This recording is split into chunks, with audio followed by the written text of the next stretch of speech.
Bienvenido y bienvenida a Polvo y Miseria en este último segmento. Aquí está el helicóptero y nosotros estamos, por la gracia, andando en el tema de las dos iglesias, un tema importantísimo, pues hasta hoy la mayoría de las personas siguen creyendo que el cristianismo lo hizo Dios o es de Dios, o lo hizo Yeshua, que es Dios, cuando en realidad no es de Dios. Dios no hizo una religión, Dios hizo y hace y está haciendo una iglesia. Aquí está Luis para seguir hablando de las diferencias y los llamados detectores para poder divisar y distinguir las dos iglesias que se parecen, pero son diametralmente opuestas. Sí, pues gracias a Dios por esta oportunidad de esta tercera sesión Y última. En esta tercera parte, un punto que hay que retomar de lo que acabas de mencionar es, pues Dios no hizo ninguna religión. Creo que el concepto de religión se abarca en diferentes culturas, países, cada una apela a sus dioses diferentes y pues es aquí lo curioso, que un engaño que tiene una frase muy común en la sociedad es, pues al fin que todas las religiones llevan a Dios.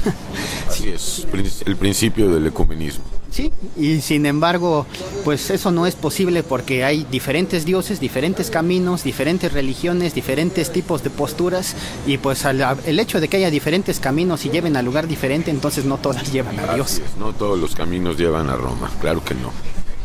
Ahora, otra cosa interesante en la que nos estamos puntualizando es, ya habíamos hablado que la iglesia de la Odisea fomentaba mucho el consumo de las cosas materiales de esta tierra. La que estamos viviendo hoy, porque hoy es la edad de la Odisea. Así es, y eso nos lleva a estas cosas que están entremezcladas en la iglesia verdadera, que es esta iglesia falsa que persiste Satanás mezclarla, como lo anunció el Señor en la parábola. Él siembra el trigo, pero viene el enemigo, siembra una cizaña. Los dos están creciendo juntos y no lo sabemos, pero Dios sí sabe, y el Señor quién le pertenece. Entonces, entre estos dos que están aquí, hay mezclado por ahí la influencia de la segunda medida. Ya hablábamos de la primera, que era el nicolaísmo, ahora hablamos de la segunda, balamismo. Hablemos de Balaam. Así es. Si cuando vamos a ver la historia de este profeta en el libro de Números, capítulo 22 al 24, nos encontramos que era alguien que quizá en un momento sí quería obedecer la palabra de Dios porque rechazó la propuesta. Él representaba a la iglesia apóstata, el judaísmo apóstata en ese momento. Sí, porque era un profeta. Sí lo era. Y quizá al principio quiso rechazar la propuesta, pero después el otro rey lo mandó con más honores y lo mandó a adular y pues el otro sucumbió ante el dinero y empezó a predicar y a profetizar por dinero. Y esa es una cosa que es muy común en un movimiento de la prosperidad, el predicar que es importante que des para que Dios te dé, y realmente ese no es el... Diezmos, ofrendas, otra doctrina demoníaca. Así es, sí, para ellos es... podrá llegar alguna persona que a lo mejor tuvo un problema de adulterio, o que a lo mejor tiene un problema en casa y su hijo se le fue y está sufriendo. Que es gay. Sí, y para ellos podrá ser muy sencillo decir, bueno, no se preocupe, vamos a orar. Pero si el sobre no llega, ese sí es pecado mortal, ¿no? A ver cuándo, no, ¿qué les pasa? ¿Creen que Dios se compadece de los rateros? y realmente esa es una contradicción muy impresionante en la iglesia apóstata, porque en el Nuevo Testamento el diezmo está centrado en 3 pasajes y no tiene que ver con obligación, nada más es Mateo 23, Lucas 18 y Hebreos 7, y en ninguno tiene que ver. Génesis 14. Bueno, en este caso hablando del Nuevo Testamento, y Génesis 14 sí que no está conforme a la ley, sino conforme a algo hecho por los patriarcas, ¿no? Y sin embargo, para ellos se vuelve una prioridad esta doctrina. Y si de repente alguien les dice que no coman carne de cerdo, su argumento es que eso era en el Antiguo Testamento. Pero... Sin embargo, hay facciones de la iglesia apóstata que están instalados en Isaías 66. Cualquiera que coma carne de ratón o carne de cerdo será abominación. No entienden que evidentemente Yeshua, el Mesías, ya cumplió la ley por nosotros. Lo que era sombra y figura ha quedado atrás. Ahora estamos ya viviendo en los bienes eternos y venideros. Efectivamente, sin embargo para ellos el argumento es no, eso era en el antiguo, a los diezmos no les dicen eso era en el antiguo, ¿no? y eso es curioso porque el balamismo tiene como prioridad empieza con el sustento y una mala forma de predicar a cambio de dinero empieza a llevar a la avaricia y a la prioridad y realmente la doctrina de la prosperidad es muy peligrosa porque mucha gente puede terminar resentida con Dios de decir, bueno, pues yo me dijo el líder que si yo daba un reloj me iba a dar Dios un carro y ahora ni reloj ni carro y ¿qué pasó Dios? Y realmente a Dios no es la lámpara de Aladín, ¿no? Así es. Y también la iglesia apóstata, pues gran parte de ella habla de la sanidad corporal. Es curioso que todas las doctrinas se lleven a cabo en la prioridad del dinero, ¿no? Porque por ejemplo cuando alguien empieza a tener esa prioridad se le olvida el cuidado del rebaño, se le olvida si una oveja está pasando por algún problema. Empezamos nada más a fijarnos en los creyentes que tienen dinero. Efectivamente, sí, también si hay alguno de una humilde condición que por alguna herida haya salido de la iglesia, pues ahí lo dejan a la deriva, pero si falta alguien que aportaba, pues lo están buscando, ¿no? Y eso es hacer acepción de personas directo. Sí, y eso es algo que en Antiguo y Nuevo Testamento hay una sanción de Dios, porque Él no es así, manda no ser así, e incluso dice que Él toma cartas en el asunto, porque para Él no hay acepción de personas. Sí, esa es una de las partes en las que pues finalmente las riquezas desvían mucho, ¿no? Hay poca centrarse en generar riquezas en la tierra por medio de la salvación de las almas o de servir a Dios. La prosperidad espiritual de Dios tiene que ver con pues primeramente andar en justicia delante de Él para que las vestiduras estén blancas. Es algo que andar en justicia es vivir en juicio, ¿verdad? Efectivamente. Juicio contra la criatura vieja, porque esto es otra, ¿verdad? La iglesia verdadera sí que está en juicio, pero juzgando a la criatura vieja suya, al pecado. En cambio, la iglesia apóstata, como no conocen esta doctrina, pues se la pasan juzgándose unos a otros, cuando en realidad el mandamiento es amaos unos a otros, no juzgados unos a otros. Esto es lo opuesto. Sí, realmente si han de querer una prosperidad que los quiera hacer verse como un vestido de gala, pues esos vestidos y esas ropas no se encuentran en los centros comerciales, sino viviendo en justicia contra la criatura vieja. Las vestiduras espirituales realmente están blancas, hasta se ve en un semblante diferente, en gente descargada, en gente que camina conforme a Dios. Esa es una verdad. Tienen paz, tienen bondad, paciencia, dominio propio. Efectivamente, y esas cosas, de esas sí hay que revestirse, ¿no? del amor, pero pues desafortunadamente es más importante el pregonar la prosperidad material que sería curioso verlos en el momento del arrebatamiento, si en un abrir y cerrar de ojos por lo menos verán de lejos y alcanzarán a decir ¡mi mansión! Así es, por estar apegados a las cosas y no estar pues en el desapego, en la renuncia, vendiendo todo para que podamos vivir en camino de perfección. Entonces, pasando a otra doctrina malévola de esta iglesia apóstata, Dios te quiere sanar corporalmente, y si te enfermas es que algo anda mal. Sí, esa es otra característica, ¿no? La sanidad, pues es porque muchos de los movimientos, también apelando al poder del Espíritu Santo que hacía en la época del primer siglo y que sigue haciendo, pero cuando en su voluntad lo permite y de acuerdo a sus propósitos, pero esas personas lo quieren ejecutar en todo momento.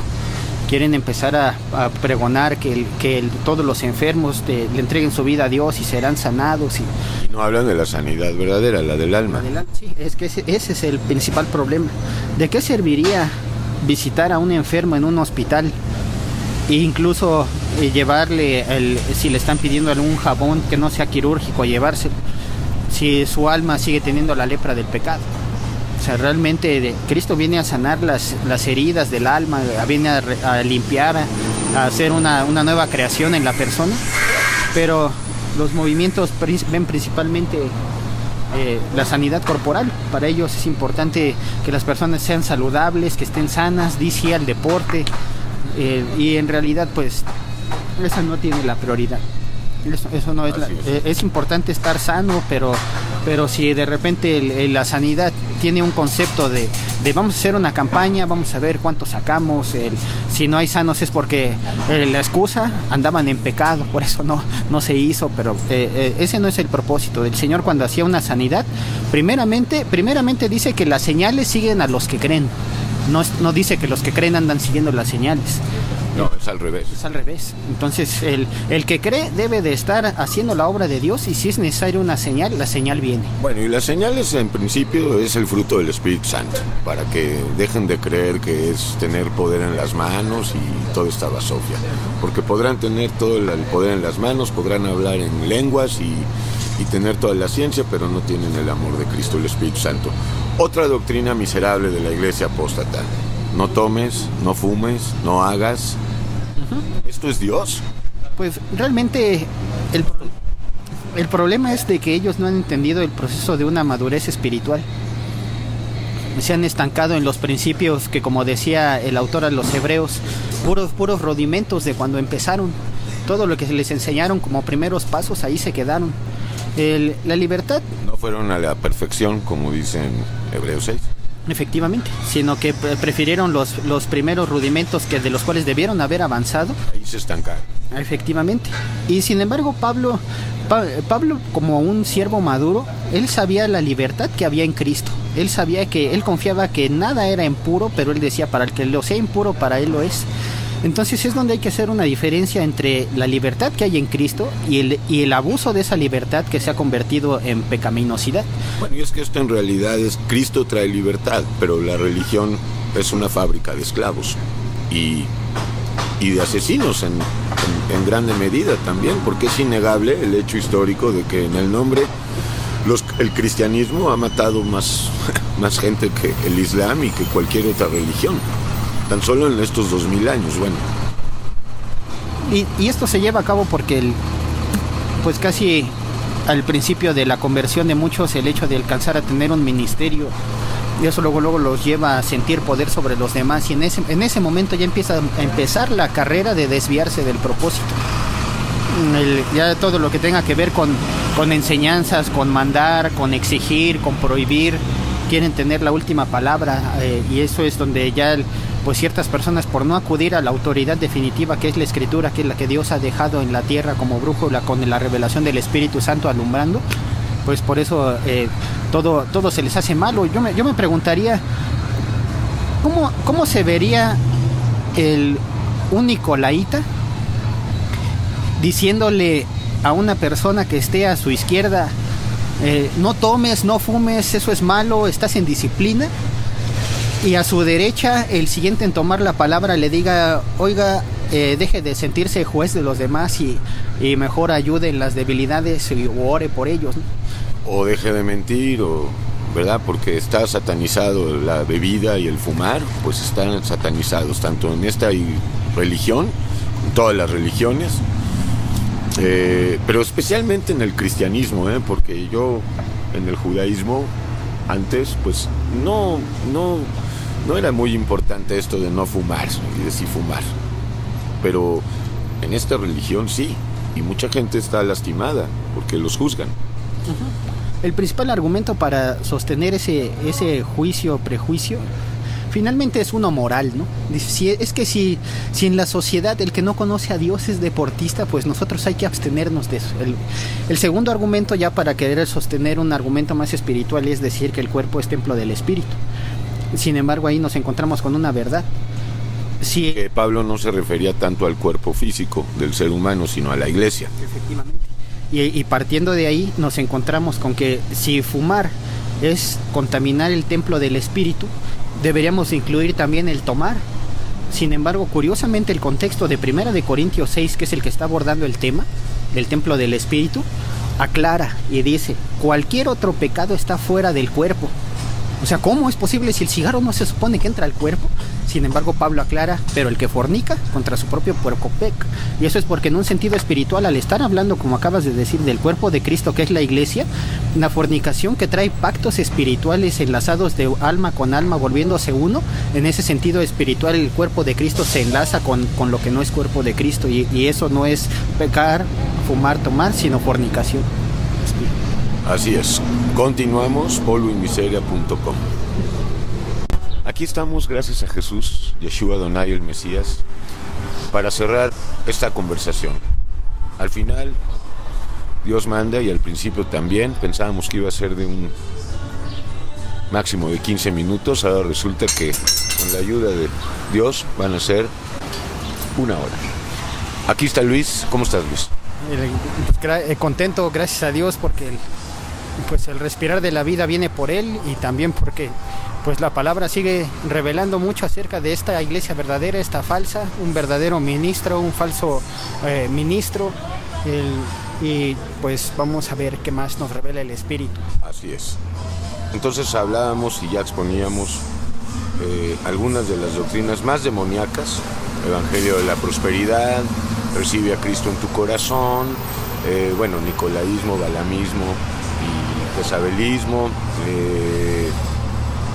Luis, hay otros detectores todavía más para que las personas puedan diferenciar entre las dos iglesias: la satánica, que propiamente hablando es el cristianismo, y sé que es algo escandaloso lo que estoy diciendo, lo que sostenemos, pero pues hay que ir a las escrituras y a los hechos, ¿no? Para ver pues realmente quién tiene o no tiene el Espíritu Santo.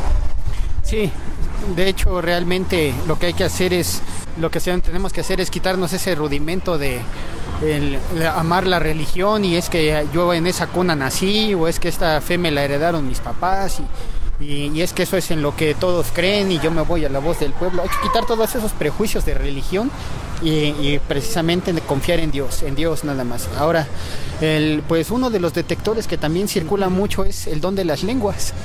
Sí, ya lo habíamos mencionado, pero por algo, porque se está haciendo mucho énfasis en eso hoy en día. Y lo curioso es de que ahí en el movimiento o movimientos donde se practica esto, pues no tiene nada que ver con las lenguas originales de la Biblia. Vamos a poner unos ejemplos de cómo se practican estos movimientos sectarios y lo que en realidad a la luz de la Biblia es el don de lenguas. Estos movimientos de repente llegan a decir que uno entra en un éxtasis, y hay quienes hacen sonidos de gallos, de puercos, hay quienes pretenden incluso hasta vomitar, y le llaman el vómito santo, irónicamente. Increíble, como los gases santos del Santo Padre, ¿verdad? No es ironía. Sí, incluso eso es algo curioso, como esas expresiones que podríamos rayar en las puertas abiertas para posesión demoníaca le llegan a llamar dones de lenguas. Otra característica de estos dones es repetir mucho la R y la A y la S y la H ahí, y siempre dicen lo mismo, ¿no? Y realmente, curiosamente, pues siempre una misma expresión significa cosas diferentes. Eso no checa, ¿no? Dice la Escritura que gran cantidad de idiomas existen y ninguno carece de significado, y pues ni modo que el hecho de decir una simple frase repetitiva y mecánicamente en verdad quiera ser un mensaje de transmisión de parte de Dios. Mencionábamos el punto que ya hay quienes llegan al extremo de decir que el que no hable en lenguas no tiene el Espíritu Santo, y que incluso no es salvo, y eso es algo que no es verdad. Llegan también al extremo de decirles a algunos, en algunas denominaciones, que si no diezman habrá maldiciones, agarrados de Malaquías. Sí, eso, y pues ahí los que se congregan a veces se quedan en el contexto de Malaquías, pero pasan por alto Gálatas 3:13, que el Mesías nos redimió de la maldición de la ley. Hecho por nosotros maldición. Luis, ¿quién es la gran ramera? Babilonia, la madre de las rameras. ¿Es esta iglesia? Sí, en el Génesis 12 apareció con el nombre de la tierra de Sinar. Posteriormente, en la antigua Mesopotamia dio origen a Babilonia, pero poco a poco fue extendiéndose ese dominio hasta llegar a, dice Apocalipsis 17, la ciudad de las 7 colinas, culturalmente es Roma. Así es, por los 7 montes a donde está fundado. Así es. Montes que tienen nombres, ahorita no los vamos a decir, pero esto lo pueden ver hasta en la Wikipedia. Sí, y eso es curioso porque gran parte de muchos líderes de diferentes religiones que existen han salido de ese movimiento y aseguran que le ha dado luz a muchas otras sectas o movimientos diferentes, con nombre diferente, perspectiva diferente, pero han sido brazos finalmente de un mismo mover que nació en la tierra de Sinar desde tiempos antiguos. Y no es nuevo, ¿verdad? Porque Satanás se viste de ángel de luz y también sus ministros.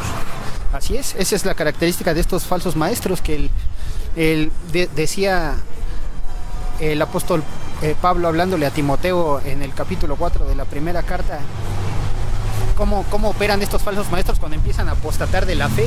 Primeramente dice que escuchan a espíritus engañadores. Eso quiere decir que hay influencias de voces, de manifestaciones demoníacas, de espíritus de engaño. De manifestaciones de bultos en ciertas colonias, casas, edificios. Y eso es porque hay influencia demoníaca que incita a la depresión, al suicidio. Pero no solo espíritus engañadores, sino doctrinas de demonios inspiradas por la hipocresía de mentirosos. Como estas que hemos hablado, ¿verdad? En las cuales pues están los 4 segmentos. Sí, incluso en este punto es muy utilizado en algunos de los falsos profetas que se han levantado mucho en Centroamérica, porque hacen de la predicación todo un show y hacen 70% del mensaje son chistes, otro 20% son habladurías sin sentido y el 10% es el texto, pero todo manipulado y mal explicado. Así es. Bueno, entonces nos quedan unos 5 o 6 minutos y a mí me gustaría sintetizar este tema, las 2 iglesias, ¿cómo distinguirlas? Sí, una característica que también tienen la diferencia entre un lugar en donde se congregan de verdad buscando la presencia de Dios, y a diferencia de un lugar en donde es una imitación, esta semilla de cizaña que también creció, es que la mayoría de los líderes tienen una vanagloria. La vanagloria de la vida suele ser sentirse más que los demás, y eso haciendo un paréntesis de lo que ya habíamos hablado del nicolaísmo. Ahí está el diablo, querer ser adorado. Así es, la vanagloria como conducto de sentirse más que los demás, o querer tener todas las cosas, o querer tener la preeminencia en un sentido de sentirse orgulloso de que sus obras sean vistas, o que incluso cualquier artimaña del mundo sea utilizada para decir, bueno, esto es a ver si esto también sirve adentro de la obra de la iglesia. Pues no, eso no proviene de Dios, sino del mundo. Así es. Entonces la iglesia apóstata, hay ahí enseñoreamiento por parte de los líderes eclesiásticos, y también hay manipulación, por lo tanto, ¿no? A la grey.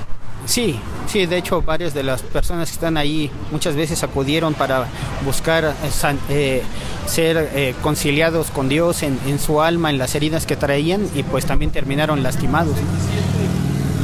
Ahora, otra cosa... Es buen negocio la religión, ¿verdad? Posiblemente el más efectivo y antiguo de toda la historia humana. Sí, como hablábamos en la mañana, el balamismo tiene esa antigüedad. Ahora, es curioso también, el Nuevo Testamento utiliza la palabra simonía, ¿no? Cuando se hace mercadería a través de la religión, que es lo que pasó en Hechos 8. Quería Simón obtener el Espíritu Santo a cambio de dinero para transmitir esos poderes, decía él, pero pues el Espíritu se adquiere por la fe, y Pedro lo reprendió diciendo, no, los asuntos de Dios no se mezcla este asunto. Sería bueno dar nombres, ¿no, Luis? ¿Quiénes forman la iglesia apóstata? Hemos dicho todo lo que se denomine, y pues hemos expuesto lo más importante, pues las doctrinas que hablan, ¿verdad? Y cómo viven, cuál es el comportamiento. Pero a mí me parece prudente dar nombres. En la cabeza de esta iglesia apóstata, sin duda, está la iglesia católica y romana. ¿Por qué? Porque es la más multitudinaria de toda la cristiandad. Abajito está todo lo que incluye el protestantismo, ¿verdad? Calvinismo, luteranismo, bautistas, calvinistas, bueno, no acabaríamos, pero hay mucho más, ¿no? ¿Qué movimientos hay hoy en día?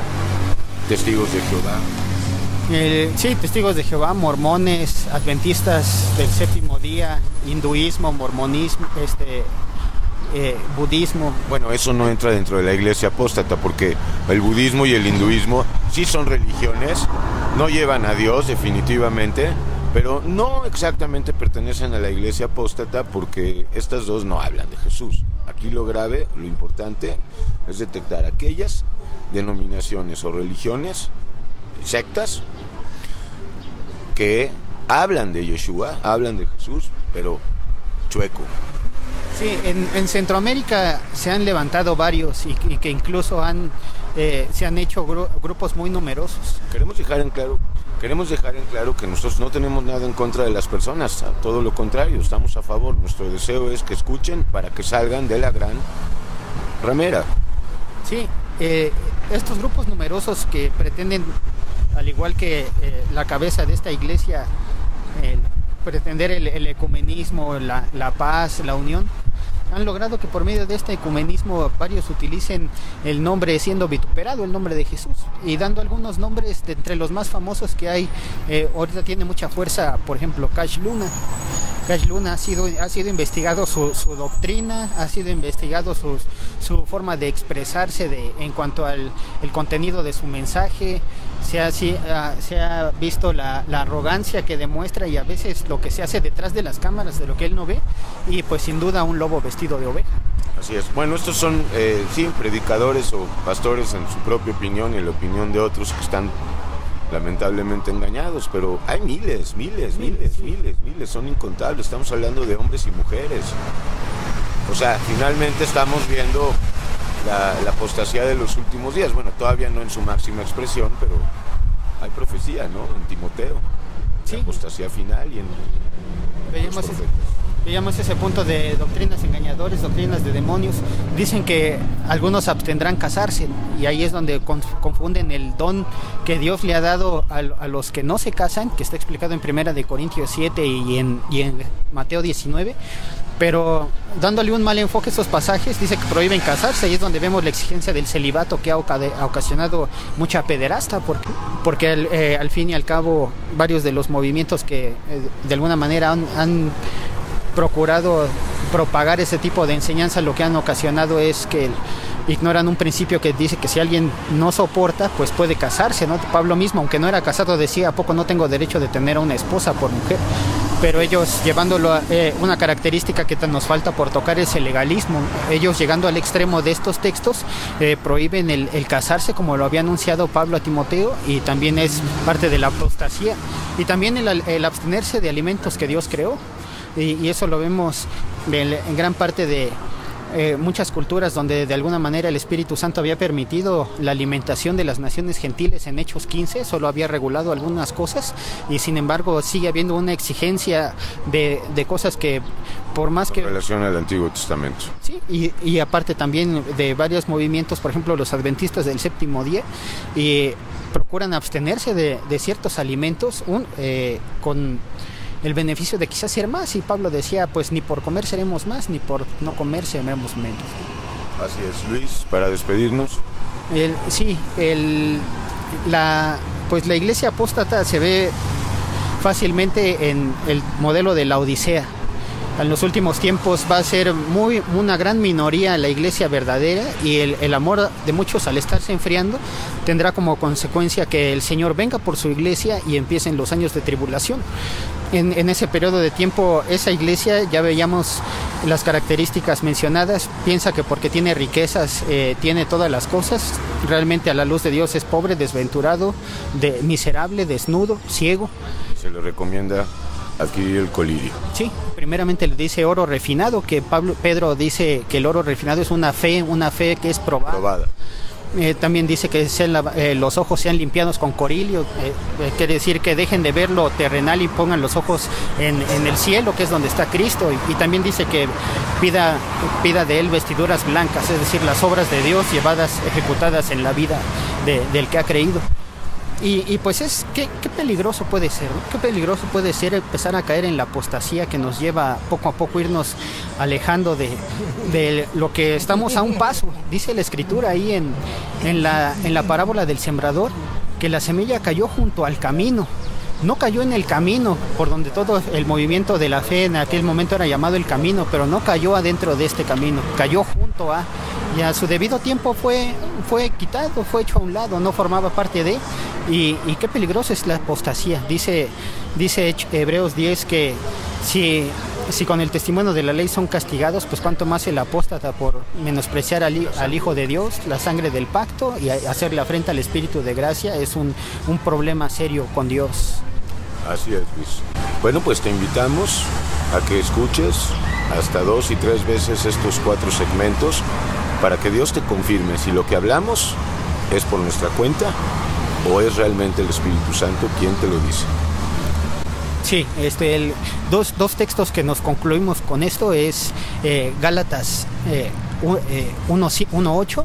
Dice, más si aún nosotros o un ángel del cielo. ¿Qué te parece? Okay. Gálatas 1:8 y también en tercera de Juan 3:9, también si alguien no se conforma a las sanas palabras, también está en problemas. Así es. polvoymiseria.com. Yeshua te revele su nombre y su doctrina y su amor. Hasta la próxima.